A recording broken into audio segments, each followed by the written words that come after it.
नमस्कार, देवभूमि के दंगल में आप सभी का स्वागत है। मैं हूं आपके साथ यशु शुक्ला और बात करेंगे देवभूमि के दंगल में आज भयानक बेला में चुनावी खेला।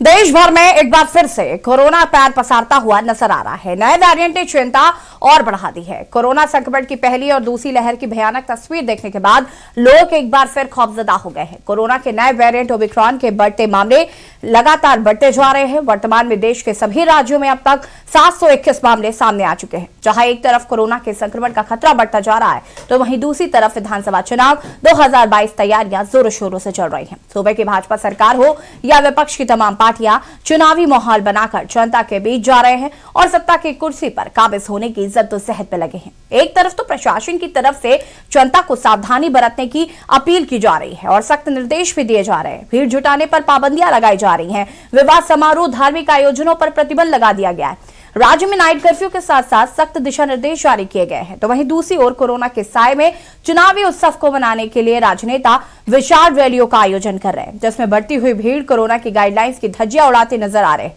आज इसी को लेकर भयानक बेला में चुनावी खेला में चर्चा करेंगे, लेकिन उससे पहले ये रिपोर्ट देखें।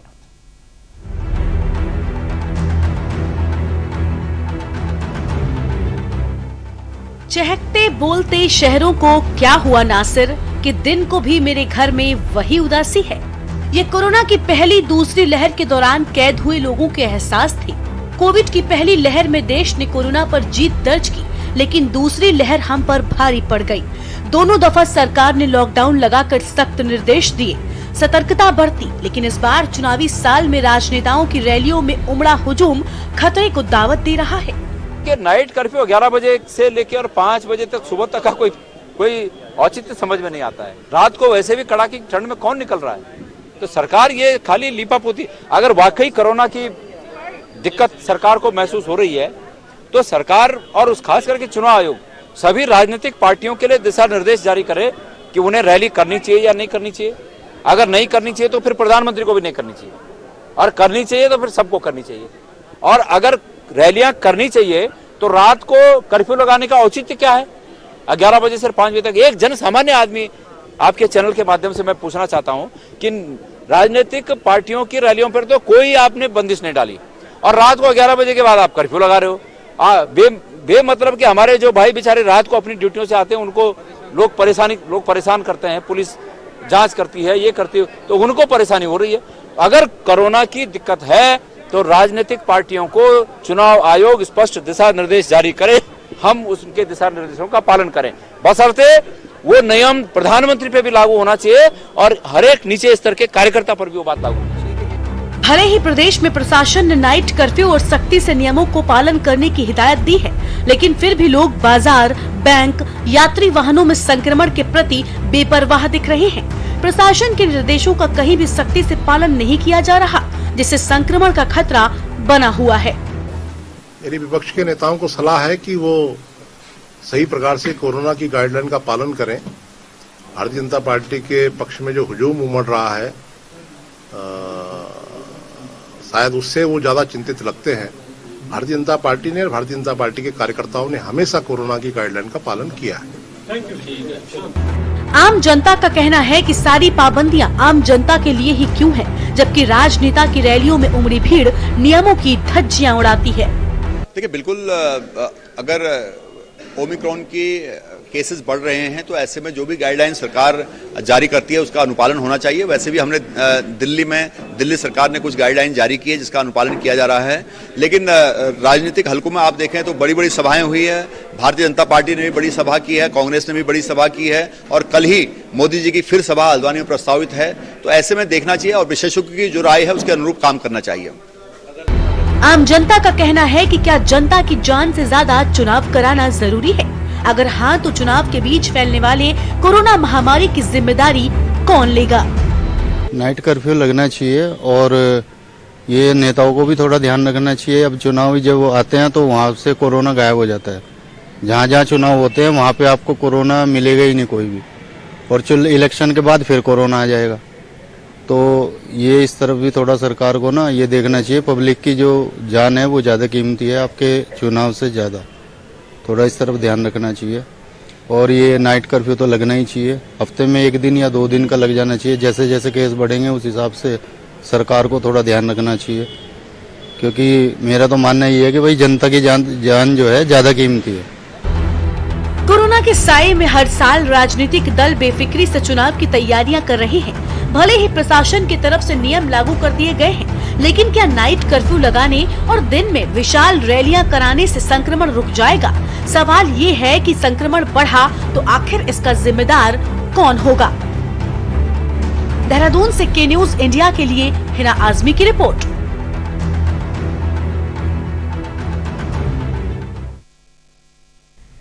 और आज हम देवभूमि के दंगल में बात कर रहे हैं। जिस तरीके से ओमिक्रॉन वेरिएंट काफी तेजी से देश में बढ़ता जा रहा है, उसकी वजह से तमाम तरीके की दिक्कतों का सामना आम जनता को भी करना पड़ेगा। देश भर में जहां एक बार फिर से कोरोना पैर पसारता नजर आ रहा है, नए वेरिएंट ने चिंता और बढ़ा दी है। कोरोना संक्रमण की पहली और दूसरी लहर की भयानक तस्वीर देखने के बाद लोग एक बार फिर से खौफजदा हो गए हैं। कोरोना के नए वेरिएंट ओमिक्रॉन की वजह से भी कहीं ना कहीं लोग डर के साए में जी रहे, और सबसे ज्यादा डर जो आम जनता को सताता है वो है लॉकडाउन का। आपको बता दें कि उत्तराखंड में फिलहाल नाइट कर्फ्यू जारी किया गया है। नाइट कर्फ्यू रात 11 बजे से सुबह 5 बजे तक है, तो कहीं ना कहीं आम जनता अभी इस डर के साए में भी है कि कहीं आगे लॉकडाउन न लग जाए। लेकिन बड़ी बात यह है कि उत्तराखंड में 2022 में चुनाव होने हैं। ऐसे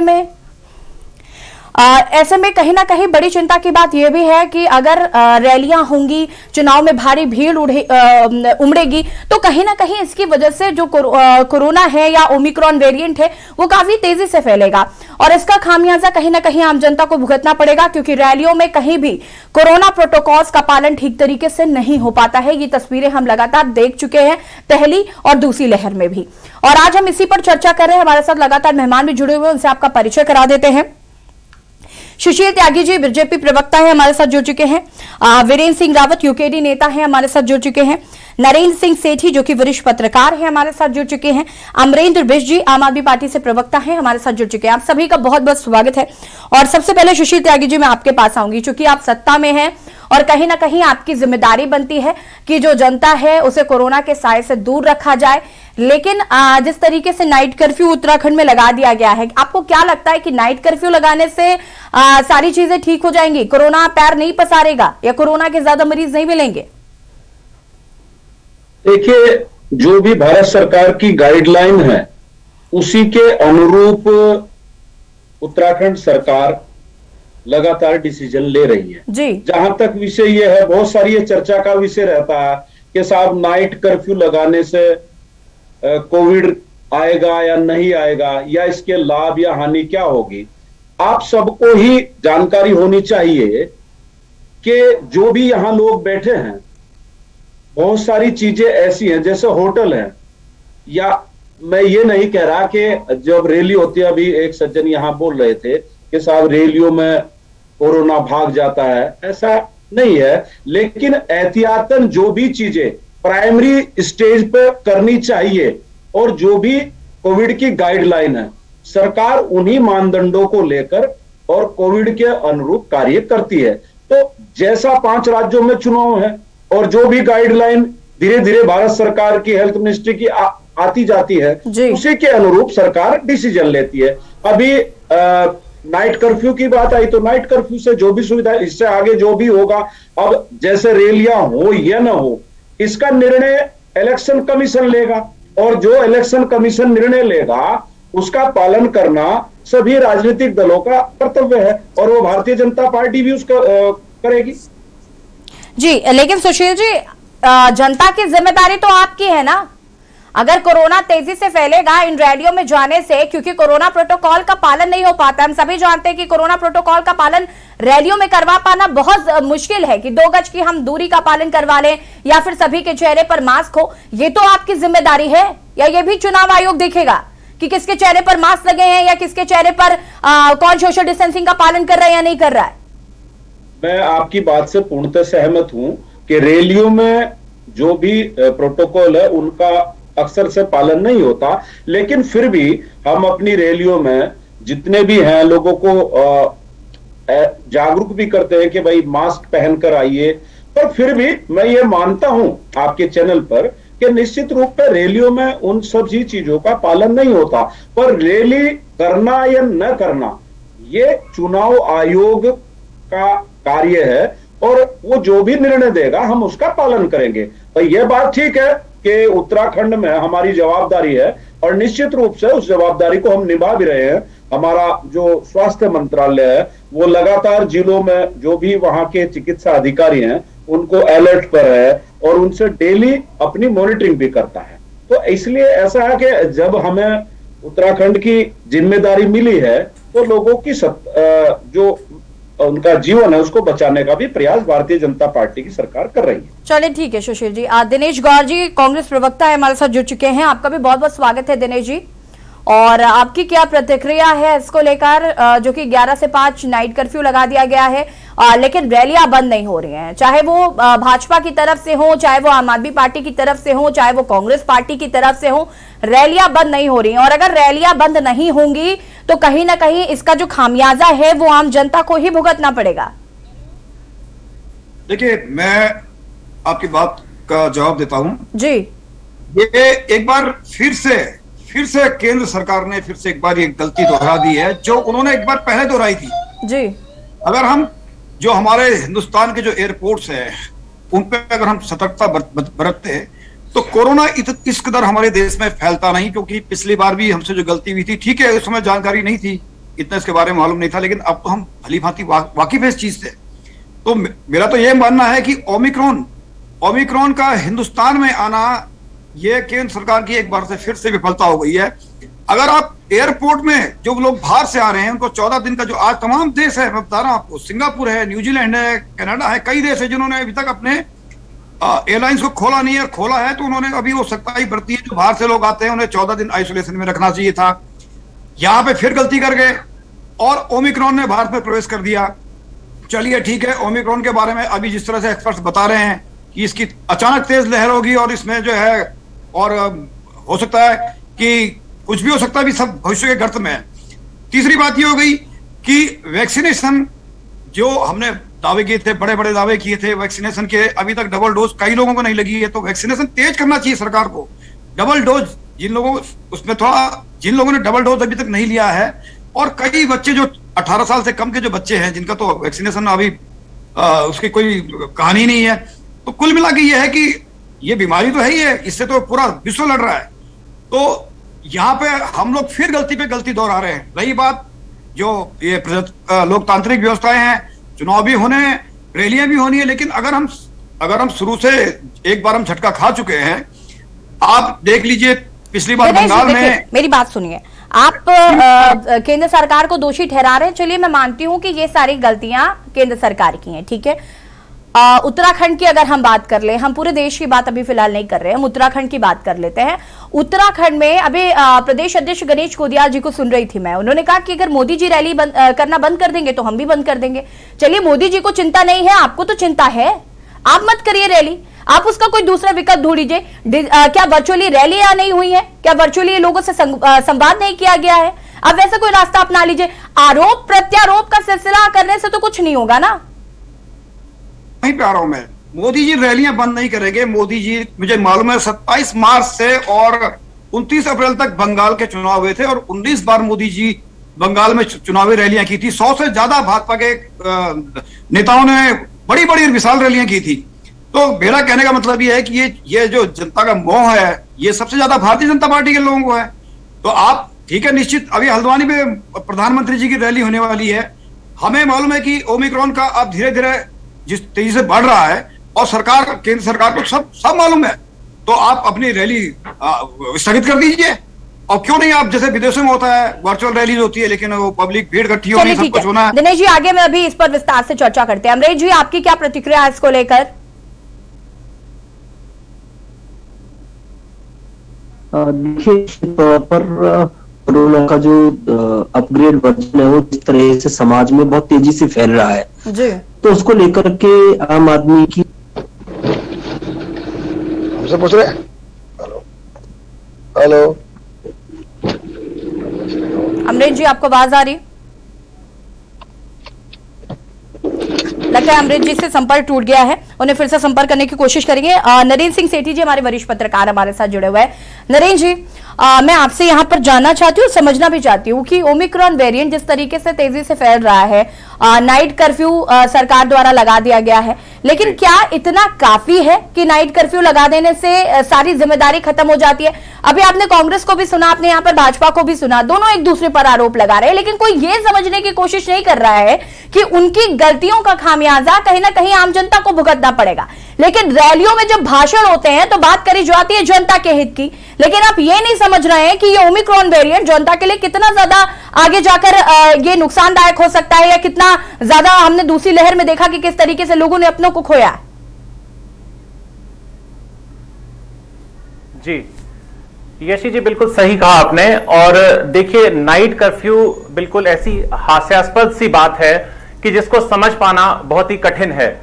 एक कड़ाके की ठंड, जिस समय रात को पारा 9 डिग्री से भी नीचे रहता है, 8 डिग्री, कभी 7 डिग्री, और ऐसे में आम आदमी तो दूर की बात रही, और जो कुछ समाजसेवी लोग हैं वो सड़कों पर कंबल उन गरीबों को बांट रहे हैं जो ठंड से ठिठुर रहे हैं जी। और सड़क पर कोई आदमी ना आदमी की जात नजर आती है और ना वहां पे कोई जानवर तक नजर आता है, और ऐसे में इनको नाइट कर्फ्यू लगाकर ये कौन सा संदेश देना चाहते हैं?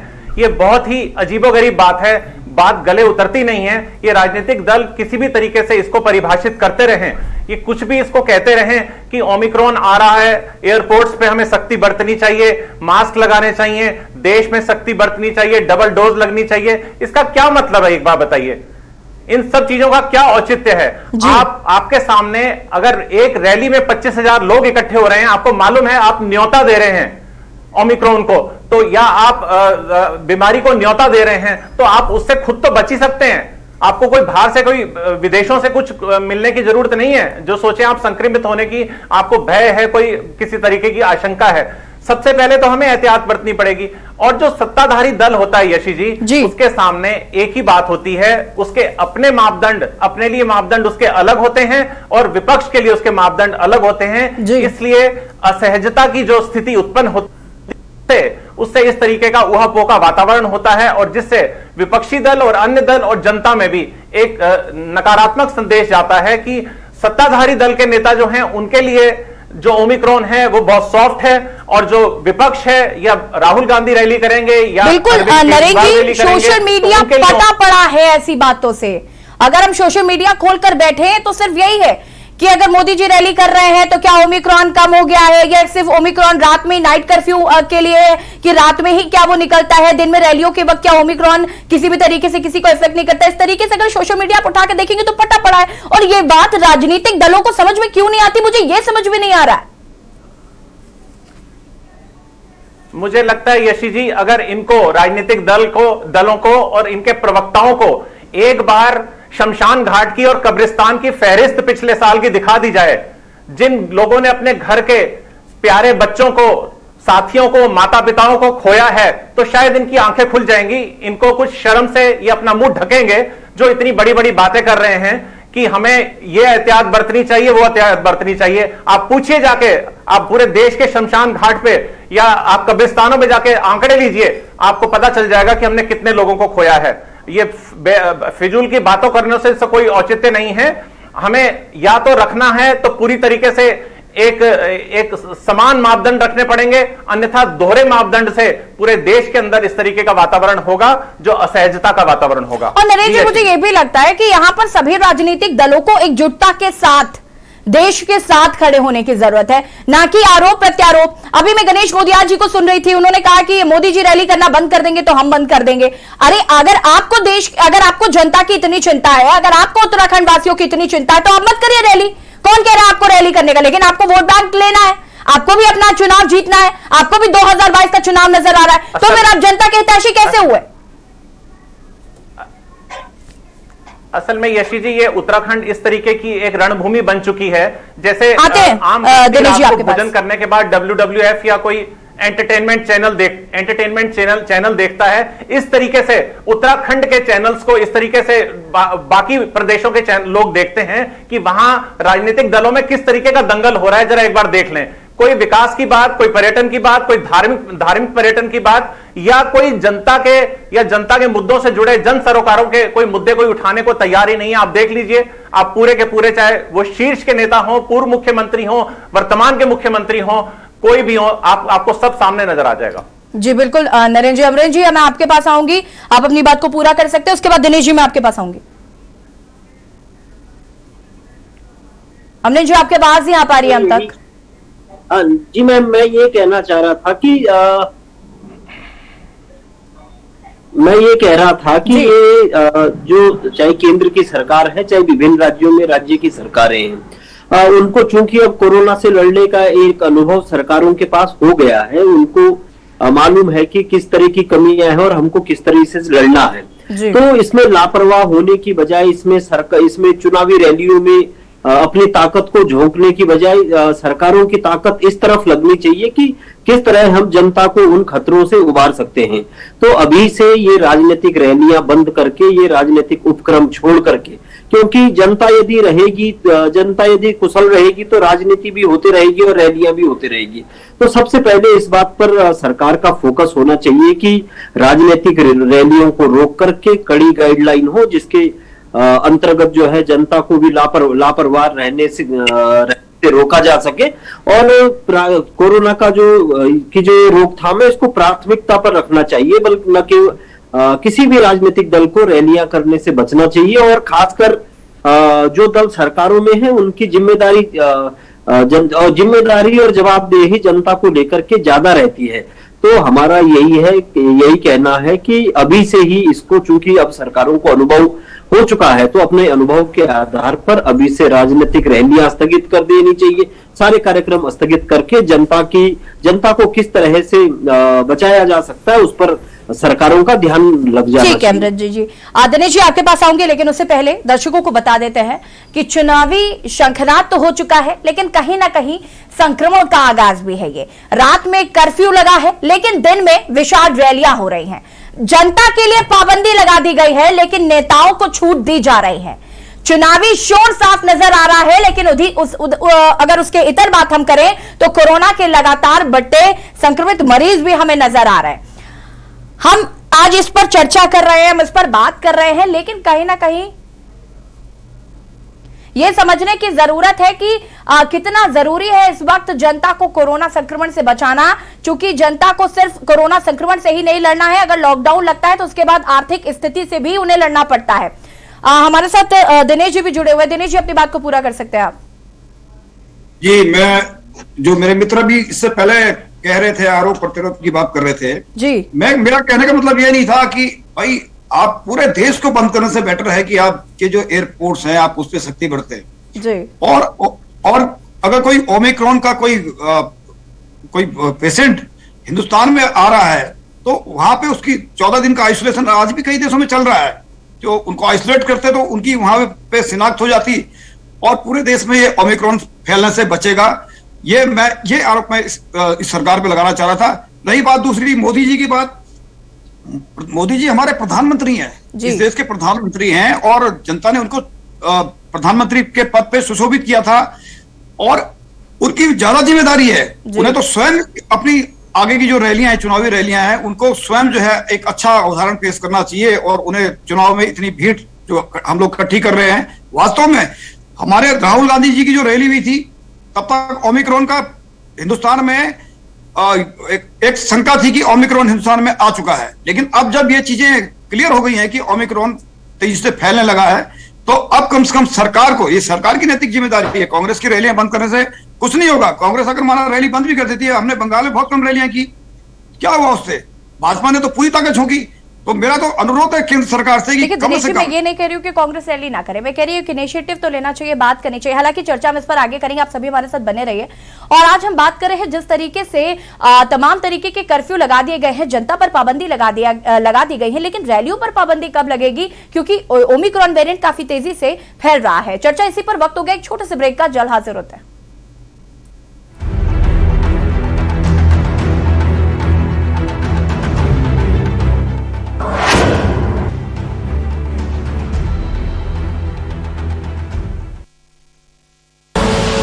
आप देख रहे हैं की न्यूज, खबरों का सारथी।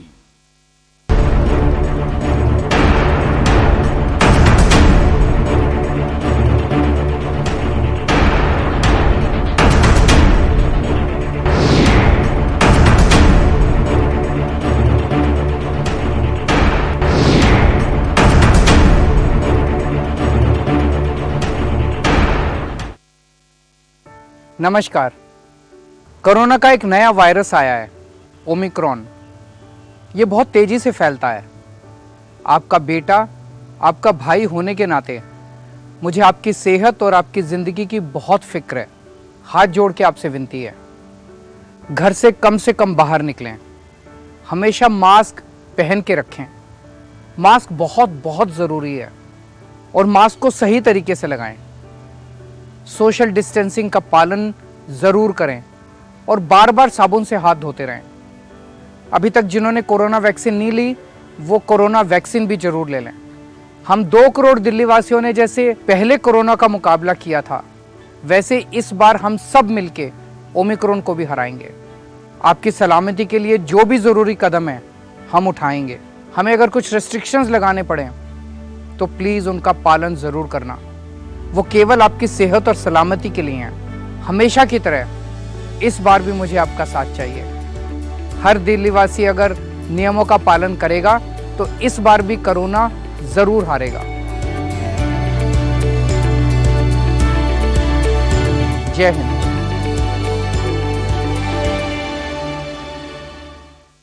जुबान के लिए उड़ चला गैरों की ज़मीं पर, खुशबू अपने पन की ढूंढता। दूर कितना भी जाओ, इस जुबान से दूर ना जा पाओगे। रुमल, बोलो जुबान केसरी।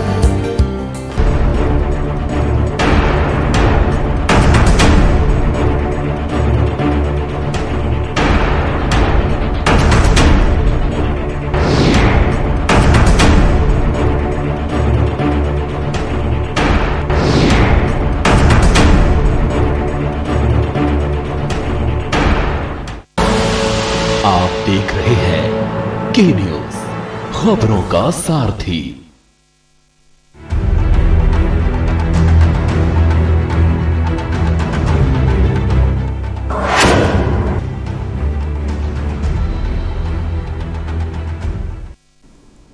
ब्रेक के बाद एक बार फिर से आप सभी का स्वागत है और आज देवभूमि के दंगल में हम बात कर रहे हैं भयानक बेला में चुनावी खेला।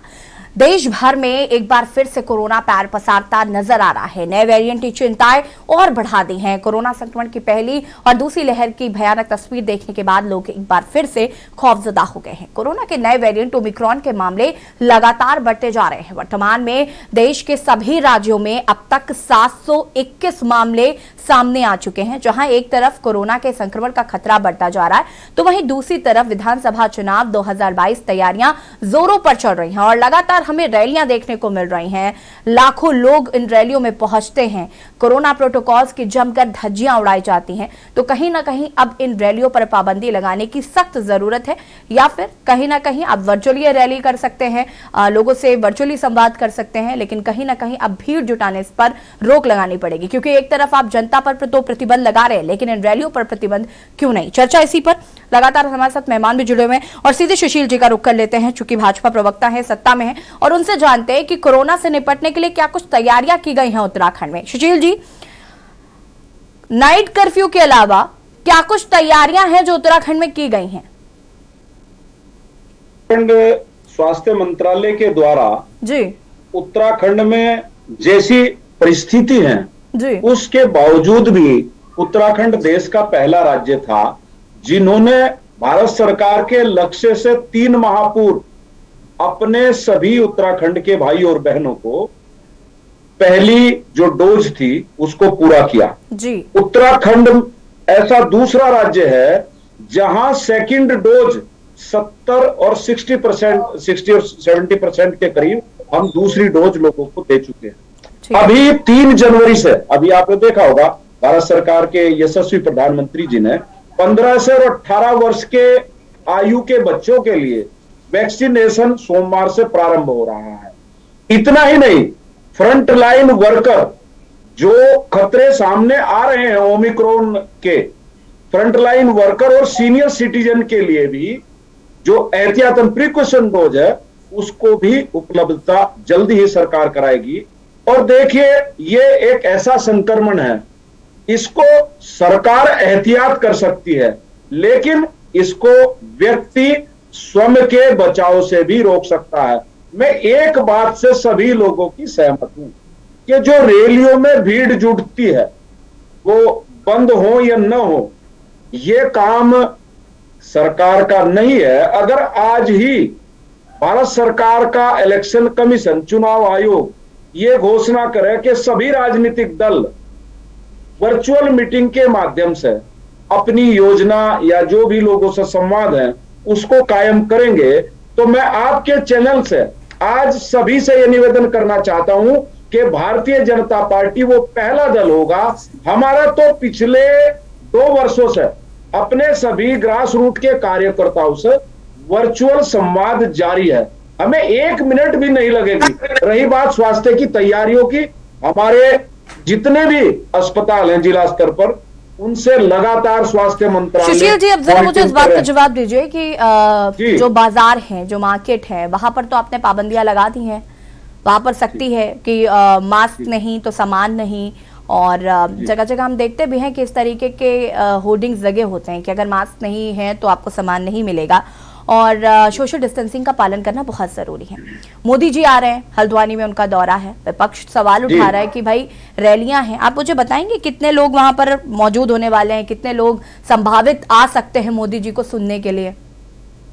मैं आपके चैनल से ये कहना चाहता हूं कि हमने जो कल कुमाऊं में एक बड़ी रैली है और वहां विकास की बहुत सारी योजनाओं का माननीय प्रधानमंत्री जी लोकार्पण करेंगे, शिलान्यास करेंगे, और अधिक से अधिक लोगों को आमंत्रित भी किया है। लेकिन ओमिक्रॉन की जो आगाज है वो अब हुआ है, ठीक है। अब आप ये बताइए कि जो भी गाइडलाइन होगी उनका उन रैलियों में हम अक्सर से पालन कराने का प्रयास भी करते हैं। कैसे कराएंगे सुशील जी? आप मुझे पहले तो एक अनुमान बताइए कि कितने लोग प्रधानमंत्री की रैली में कल शामिल हो सकते हैं, उसके बाद आप मुझे ये भी बताइए कि आप इतने सारे लोगों को कोरोना प्रोटोकॉल का पालन कैसे कराएंगे, कैसे सोशल डिस्टेंसिंग का पालन होगा, सभी के चेहरे पर मास्क होगा, इसकी गारंटी आप कैसे ले सकते हैं? आप मुझे ये बताइए। देखिए, मैंने पहले ही कहा है कि सरकार जागरूक कर सकती है, संसाधन उपलब्ध करा सकती है, रैलियों में न्योता दे सकती है। सुशील जी, हाँ, निश्चित रूप से। अभी मैंने आपको पहले ही बताया है कि अगर कल ही इलेक्शन कमीशन ये कहे कि रैली नहीं होनी है, मैं आपके चैनल पे कह रहा हूं, अगर आज शाम को ही भारत सरकार का इलेक्शन कमीशन ये कहे कि सभी राजनीतिक दल इन 5 राज्यों में जिनमें चुनाव होने हैं रैली नहीं होगी, तो सुशील जी, ये तो आपकी मजबूरी हुई ना। इलेक्शन कमीशन अगर आपको कह देगा आपको रैली नहीं करनी है तो आप कैसे करके दिखा देंगे? जरा मुझे ये बताइए। आप कह रहे हैं आप पहले दल ऐसे होंगे जो ये रैली करने से मना कर देंगे। दिनेश जी भी तो यही बात कह रहे हैं, अमरेंद्र जी भी यही बात कह रहे हैं, दोनों दल यही बात कर रहे हैं, वो सहमति जता रहे कि अगर केंद्र सरकार भी फैसला ले लेती है तो हम रैलियां करना बंद कर देंगे, लेकिन शुरुआत कहीं से तो हो। में चुनाव भी चलेंगे, सारी चीजें अभी आपके चैनल पर लोगों ने कहा कि रात का कर्फ्यू का कोई मापदंड नहीं है। मैं मानता हूं मापदंड नहीं है, क्या संपूर्ण लॉकडाउन लगा दिया जाए? जिस विभीषिका से मैं यहां सुन रहा था, लोगों ने कहा कि छोटे बच्चे, बड़े बुजुर्ग, नौजवान, बहुत सारे लोग हताहत हुए हैं। हम भी जानते हैं हताहत हुए हैं, और हम पहला ऐसा भारतीय जनता पार्टी का दल है जिनके कार्यकर्ता अपनी जान की परवाह न करते हुए लोगों की सेवा में रत रहे। लेकिन जैसे जैसे चीजें सामने आती हैं तैसे तैसे ही प्रशासन अपनी जितनी भी कोविड की गाइडलाइन है उनको धीरे धीरे आगे बढ़ाता है। आज रात का कर्फ्यू लगा है, कल आधे दिन का होगा, फिर लोग कहेंगे क्या दोपहर के बाद नहीं कोविड आता क्या? अरे जैसी भी भारत सरकार की या जो साइंटिस्ट हैं, विशेषज्ञ हैं, उनकी गाइडलाइन आएगी, सरकार उसी के अनुरूप डिसीजन लेगी। रही बात रैलियों की, और ज्यादा जागरूक होने का हम लोगों से प्रयास करते हैं कि भाई और मास्क पहनिए, सैनिटाइज करिए। हमारे यहाँ तो अभी कल रैली में सैनिटाइज करने की व्यवस्था भी की गई है। उसके बावजूद भी जो भी आगे की प्रक्रिया होगी भारतीय जनता पार्टी उनका सिर से पालन करेगी। और हमको निश्चित रूप से ऐसा नहीं है कि लोगों को यहाँ रैलियों के माध्यम से, क्या भारतीय जनता पार्टी की रैलियां हो रही हैं? देखिए सुशील जी, मैं सिर्फ भारतीय जनता पार्टी की बात कर भी नहीं रही हूँ, मैं सभी से वही सवाल कर रही हूँ, मैं कांग्रेस से भी वही सवाल कर रही हूँ, मैं आम आदमी पार्टी से भी वही सवाल कर रही हूँ। और मैं समझती हूँ कि सभी राजनीतिक दल को एक साथ, एकजुटता के साथ कोरोना के खिलाफ लड़ाई लड़नी, ना कि अलग अलग होकर। खैर, मैं आपके पास वापस आती हूँ वापस सुशील जी आपके पास। अमरेंद्र जी कुछ कहना चाहते हैं, उसके बाद नरेंद्र जी मैं आपका रुख करूंगी। जी जी अमरेंद्र जी। जी मैम, मैं ये कहना चाह रहा था कि सुशील त्यागी जी सामान्यतः भारतीय जनता पार्टी की जो प्रवक्ता है उनमें काफी सुलझे हुए प्रवक्ता है और काफी बेहतरी से अपनी बात को रखते हैं। बिल्कुल। लेकिन अभी जब मैं उनके कोरोना को लेकर के और उनकी तैयारियों को लेकर के जो मैं उनके तर्क सुन रहा हूँ तो मुझे बड़ा हास्यास्पद लग रहा है। वो कह रहे हैं कि रैली में उन्होंने बहुत बड़ी संख्या में लोगों को बुलाया है और वहां सैनिटाइजर, मास्क लगाने की भी पूरी व्यवस्था उन्होंने की है।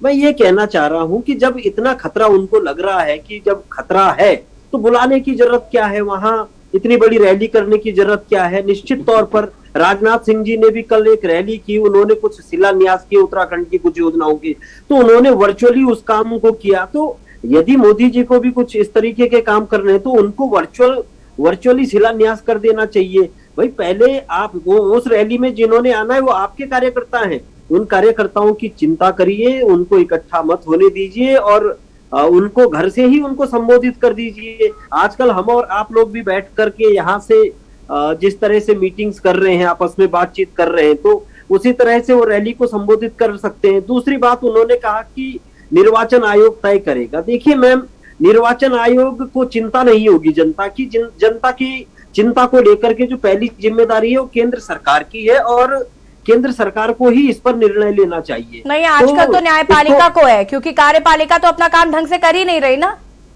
नहीं, हम यही कह रहे हैं कि इसमें पहली चिंता करने का काम किसको है? जिस सरकार को हमने चुना है वो केंद्र की सरकार हो या राज्य की सरकार हो, तो राज्य और केंद्र की सरकारों को, जैसा मैंने पहले भी कहा कि सबसे पहले चुनाव होते रहेंगे, राजनीति होते रहेगी और ये सब तब होगा जब हम लोग सुरक्षित होंगे। और निश्चित तौर पर पहले प्राथमिक सुरक्षा है उसको लेकर के सरकार को ये निर्णय ले लेना चाहिए कि किसी तरीके से पॉलिटिकल जलसे ना हो, पॉलिटिकल रैलियां ना हो और इन पर रोक लगा करके और जो भी आवश्यक कार्य हैं उनको कोविड की कठोर गाइडलाइन के भीतर उनको करना चाहिए। चूंकि व्यापार भी चलना है, बाजार भी खुले रहने, तो बाजार खुले किस रूप में रहे उसको लेकर के भी गाइडलाइन हो ताकि बाजार भी, व्यापार भी बाधित ना हो और जनता की भी सुरक्षा हो सके। लेकिन पॉलिटिकल रैलीज पर मेरा अपना ये मानना है कि राजनीतिक रैलियों पर तत्काल रोक लगनी चाहिए। ऐसा बिल्कुल अमरिंदर जी, ये हम सभी चाहते हैं कि राजनीतिक रैलियों पर अब रोक लगाने का वक्त आ गया, नहीं इससे पहले की स्थिति और गंभीर हो, क्योंकि इसका खामियाजा राजनीतिक दलों के नेता कार्यकर्ताओं को नहीं भुगतना पड़ता, आम जनता को भुगतना पड़ता है, रहरी पटरी वालों को भुगतना पड़ता है, वो लोग जो रोज खाते हैं, रोज कमाते हैं, उनको भुगतना पड़ता है, उनको एक एक रोटी के लिए तरस जाते हैं लॉकडाउन में। वो तस्वीर देखी है हमने और जनता को दिखाई भी है, तो कहीं ना कहीं काफी दुखद हो जाता है और ये बात राजनीतिक दलों को समझनी चाहिए। नरेंद्र शेट्टी जी, आपको क्या कहना है? सुशील त्यागी जिस तरीके से यहाँ पर अपनी बात को रख रहे थे। सुशील जी मैं आपके पास आऊंगी, उससे पहले नरेंद्र जी। नरेंद्र जी। जी यशी जी, आपने एक बात बहुत सही कही कि ये कोरोना या ओमिक्रॉन या महामारी का कोई भी दौर जो होता है वो उन लोगों के लिए एक बिल्कुल ब्रजपात की तरह होता है जिनको रोज कमाना और रोज खाना है, और सबसे बड़ा रोटी का संकट ही उन लोगों के सामने होता है। देखिए, इससे चाहे केंद्रीय कर्मचारी हो, राज्य सरकार के कर्मचारी हो या बड़े बिजनेसमैन हैं, अपर मिडिल इनकम ग्रुप के लोग हैं, वो प्रभावित नहीं होंगे, लेकिन जो आम व्यवसायी है या छोटे मजदूर तबका है जिसको रोज कमाना रोज खाना है, उसको दिक्कत होती है।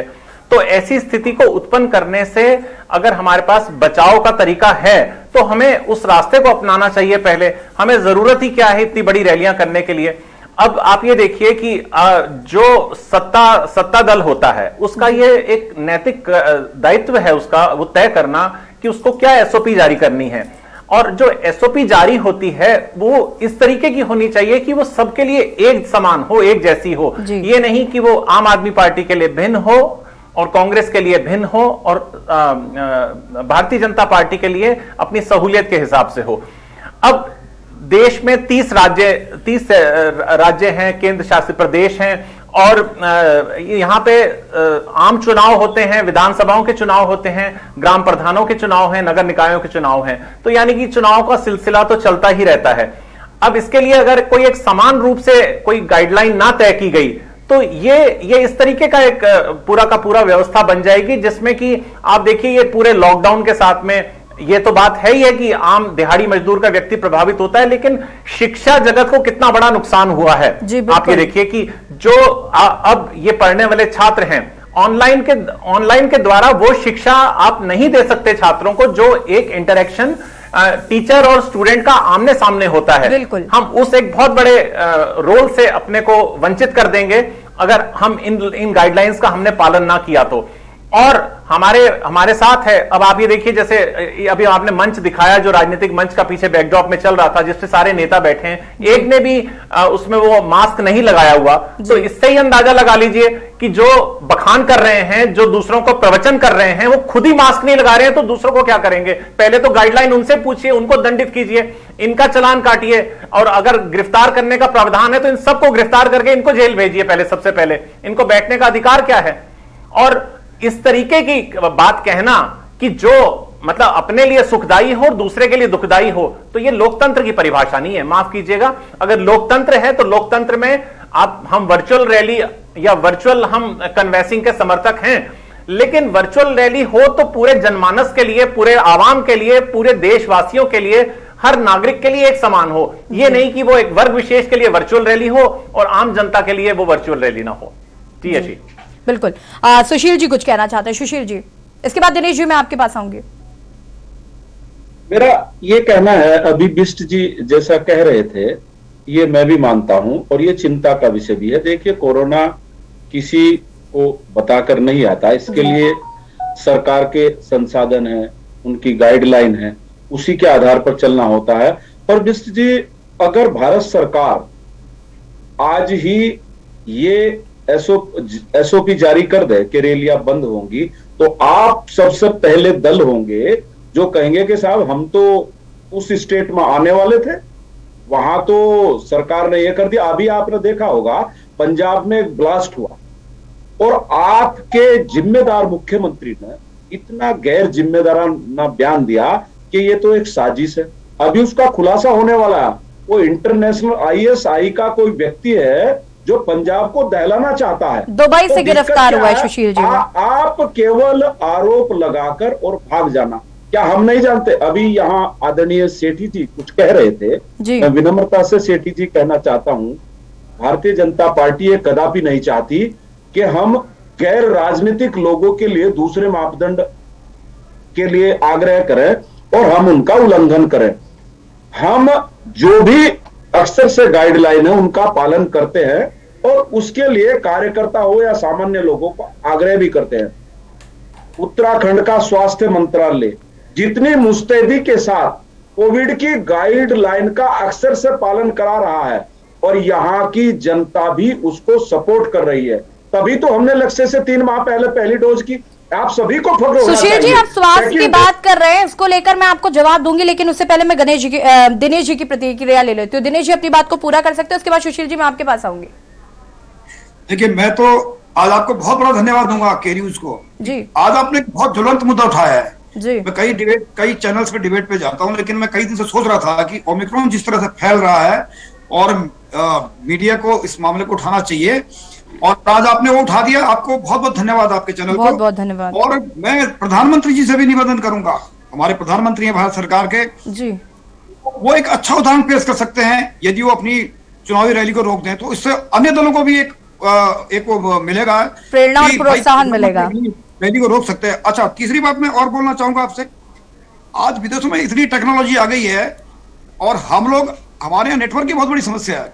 हम ऑनलाइन कर सकते हैं, ऑनलाइन सर्वे करा सकते हैं, जब सब कुछ करा सकते हैं तो ऑनलाइन वर्चुअल रैली क्यों नहीं कर सकते? हम लोग हम कर सकते हैं, लेकिन इसके लिए शुरुआत करनी पड़ेगी और केंद्र सरकार के पास एक मौका है ये, क्योंकि सरकार में आप बैठे हैं, आप एक प्रयोग कर सकते हैं इस पे। तो हमेशा का ये टंटा खत्म होगा। सही सच्चाई है इसमें, जो कार्यकर्ता दूर दूर से इकट्ठा करके जिनको लाया जाता है, तो रास्ते उनकी कितनी तकलीफ होती है वापसी जाते जाते, हम जानते हैं इस चीज को। तो चौथी बात मैं कहूंगा स्वास्थ्य के संबंध में, उत्तराखंड का जो स्वास्थ्य महकमा है, आपको ये चौंकाने वाली बात है, खुद नीति आयोग की जो रिपोर्ट आई है उसमें हम 15 स्थान से गिर के 16वें स्थान पे चले गए हैं। तो उत्तराखंड में अभी स्वास्थ्य व्यवस्था इतनी चाक चौबंद नहीं है। अगर फिर से लहर आएगी तो हमने पहाड़ों में भी इस बार मैंने देखा था कि मई जून में कोरोना जब फैला था तो पहाड़ इससे अछूते रहे। बहुत जगह जो है जो हमारे प्रवासी थे वो लौट के आए, लेकिन छुटर पुटर पहाड़ों में हुआ। लेकिन पिछले जो ये मई जून का जो टाइम था, एक बहुत ही क्रूशियल टाइम था पहाड़ों के लिए भी, और यहाँ लोगों को मरते जब हमने देखा तब लगा कि कोरोना कितना भयानक है।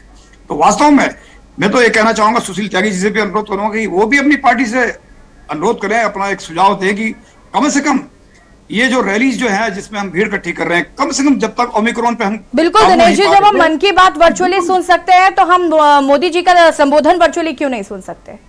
बिल्कुल बिल्कुल, मेरा कहना यही है। ठीक है सुशील त्यागी जी, मैं आपके पास आऊंगी, आपका जवाब भी सुनूंगी, लेकिन उससे पहले मेरा आपसे ये सवाल है कि अभी 2 दिन पहले ओमिक्रॉन पर हम देवभूमि के दंगल में ही ओमिक्रॉन पर डिबेट कर रहे थे, हमारे साथ एक डॉक्टर साहब भी बैठे हुए थे। उन्होंने इस बात को खुद एक्सेप्ट किया है कि उत्तराखंड में जो स्वास्थ्य व्यवस्थाएं हैं वो बहुत ही ज्यादा लचर हैं, स्टाफ की कमी है, और कहीं ना कहीं दूसरी लहर में इसी का खामियाजा हमने भुगता है। ये बात वो खुद डॉक्टर साहब कह रहे थे। हालांकि वो इस बात को भी कह रहे थे कि ओमिक्रॉन वेरिएंट इन्फ्लुएंस बहुत जल्दी करता है लोगों को, लेकिन उसका असर जो है वो बहुत कम देखने को मिलता है। लेकिन इसका मतलब ये नहीं है कि हम ओमिक्रॉन से डरेंगे नहीं या हम निर्भीक होकर एकदम सड़कों पर टहलना शुरू कर देंगे। लेकिन कहीं ना कहीं वो इस बात को, एक डॉक्टर जब इस बात को कह रहा है कि स्वास्थ्य व्यवस्थाएं लचर है, तो सुशील जी आपके कागज में लिखा हुआ कुछ भी हो हम कैसे मान ले?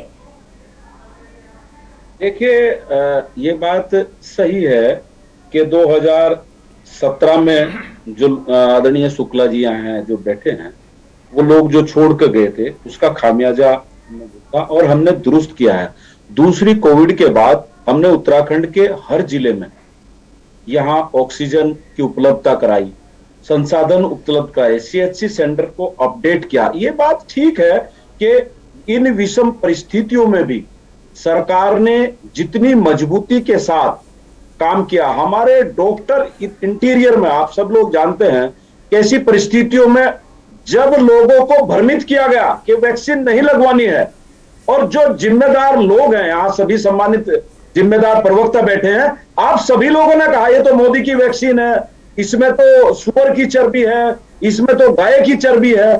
उन परिस्थितियों में उत्तराखंड के हर व्यक्ति को वैक्सीनेशन करना, इतना ही नहीं, सेकंड डोज को 60% से ज्यादा करना, अभी जो है 15 से 18 वर्ष के लोगों के लिए उपलब्धता कराना, तो ये उत्तराखंड की सरकार कर रही है। और धीरे धीरे हम आपको बताना चाहते हैं कि ये बात ठीक है, ओमिक्रॉन से घबराने की आवश्यकता नहीं है, एहतियात बहुत आवश्यक है।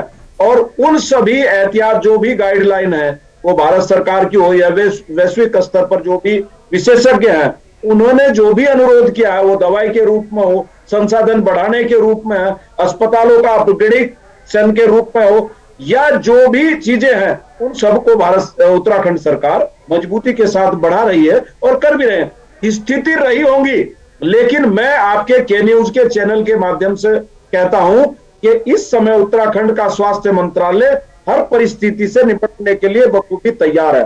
हमारे पास इस समय वेंटिलेटर भरपूर मात्रा में है, और जो भी स्थिति है उस स्थिति को हम बखूबी मुकाबला करेंगे और लोगों की सुरक्षा के लिए पूर्ण जिम्मेदार। चलिए ठीक है, भीड़ कम नहीं करेंगे। हाँ, भीड़ नहीं कम करेंगे। रैलियां बहुत जरूरी है क्योंकि 2022 में उत्तराखंड का चुनाव भी फतेह करना है। आप वो भूल गए अभी जो राहुल गांधी आए थे, ये सबके लिए। आप आजकल मोदी जी की रैली है, आप इसमें बता रहे हैं, लेकिन क्या वहां राहुल गांधी की रैली जो हुई थी उसमें ओमिक्रॉन नहीं था, कोविड नहीं था? जिस दिन नरेंद्र जी कुछ कहना चाहते हैं। नरेंद्र जी, आपने जो भी कहा है वर्चुअल, रुक जाइए सुशील जी, आपके पास आती हूँ मैं, दिनेश जी आपके पास। पूरी सुशील जी की पूरी बात सुनी, बड़ी धैर्य से सुनी सारे पैनलिस्ट ने। मुझे लगा कि इन्होंने पूरा सब कुछ परोस दिया, लेकिन इनको कुछ चटपटा तो कुछ मिला नहीं। लास्ट में इन्होंने कहा कि बिना राहुल गांधी के मेरा वक्तव्य ही खत्म नहीं होगा, कि राहुल गांधी आए तो उनकी रैली में। अरे आप खुद पहले अपने दल में झांकिए, उसके बाद फिर दूसरे के बारे में कहिए, तब तो समझ आती है। और अगर वाकई आपने इससे निजात पानी है तो सबसे पहले अपनी सरकार को यह एक सुझाव दीजिए कि हिमाचल से लगने वाला और उत्तर प्रदेश से लगने वाले बॉर्डर्स को सील किया जाए, ताकि कम से कम जो घर का है बचाव वो तो बचे। जरूरी नहीं कि जिस समय आग लगती है तब फायर ब्रिगेड की गाड़ी पहले जल संस्थान में पानी भरने जाएगी फिर आग बुझाने जाएगी। उनमें पानी भरा हुआ तैयार रहता है गाड़ी में, और आग लगने की सूचना पाते ही गाड़ी चल पड़ती है। आप किस चीज का इंतजार कर रहे हैं? ओमिक्रॉन आ जाएगा जिस समय यहां पे कम से कम 1000-2000 लोग मर जाएंगे, तब जाएंगे हम वहां पे उठ के। तो इससे पहले ही एहतियात बरत लीजिए, उससे वो ज्यादा बेहतर रहेगा। राहुल गांधी से ठीक है आपका दलगत राजनीति के तहत व्यक्तिगत परहेज हो सकता है, लेकिन वो भी जनमानस के लिए आ रहे हैं। अरविंद केजरीवाल भी उसके लिए आ रहे हैं, मनीष सिसोदिया भी आ रहे हैं, और मोदी भी आ रहे हैं, अमित शाह भी आ रहे हैं, सब आ रहे हैं, नड्डा जी भी आ रहे हैं। ठीक है, सुशील जी अपनी बात को पूरा कर सकते हैं।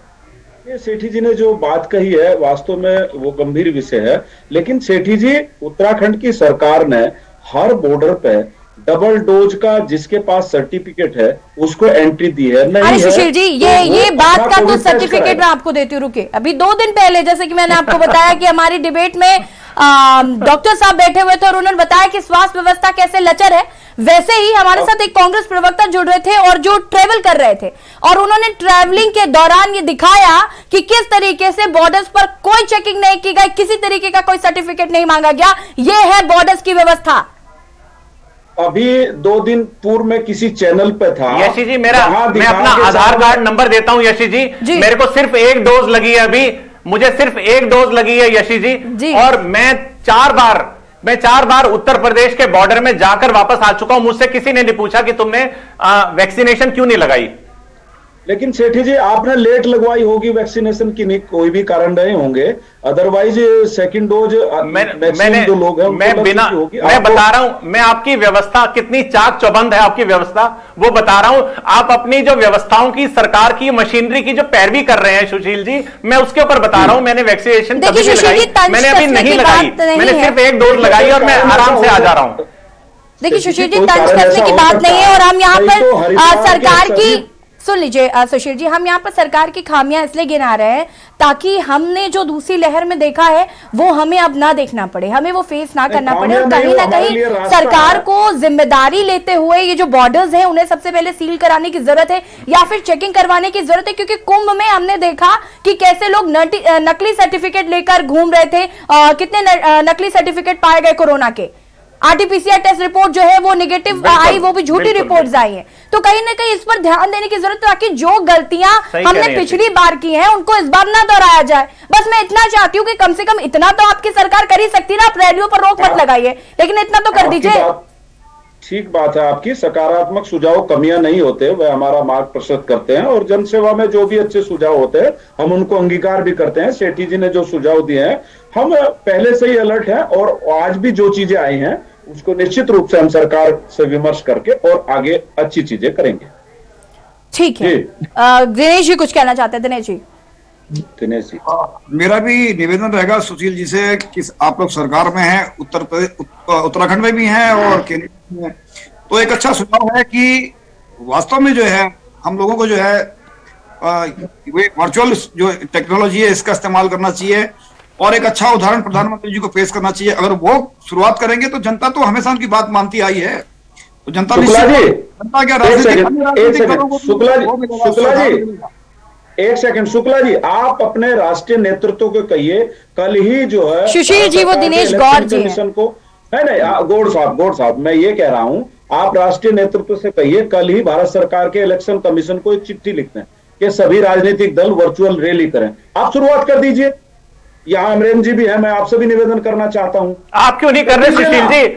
आप तो केंद्र में भी हैं और आप 17 राज्यों में हैं, विराजमान हैं सुशील जी, आप क्यों नहीं कर रहे?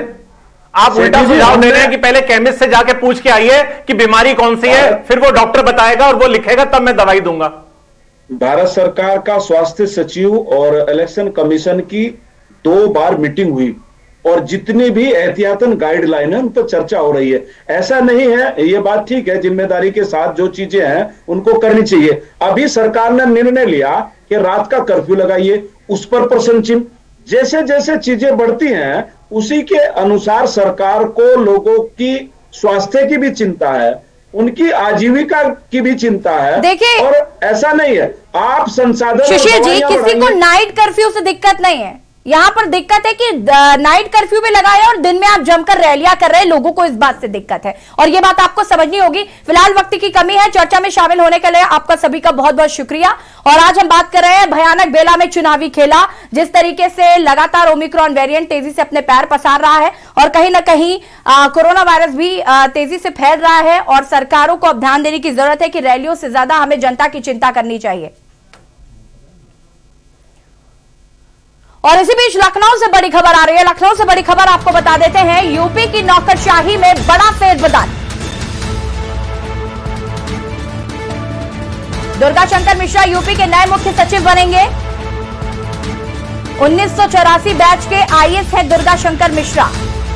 चुनाव से पहले नौकरशाही में एक बड़ा फेरबदल देखने को मिला।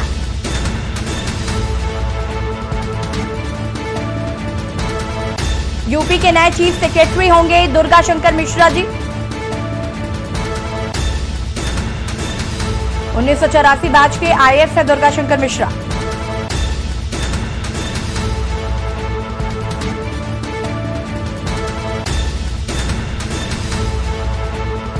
लखनऊ से आपको बड़ी खबर बता रहे हैं,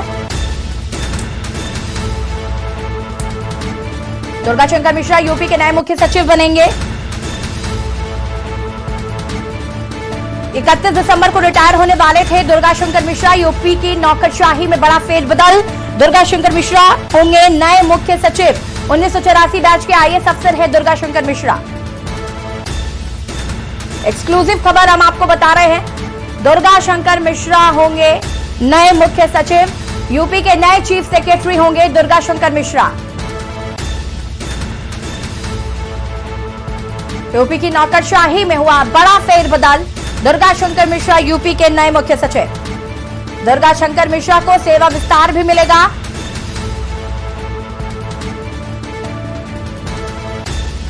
दुर्गा 1984 के आईएएस बैच के हैं दुर्गा शंकर मिश्रा जी। यूपी की नौकरशाही में बड़ा फेरबदल, 31 दिसंबर को रिटायर होने वाले थे दुर्गा शंकर मिश्रा।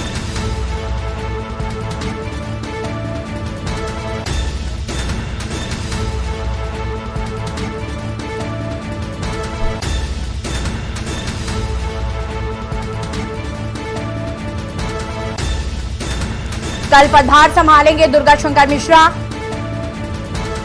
यूपी के नए चीफ सेक्रेटरी होंगे दुर्गा शंकर मिश्रा।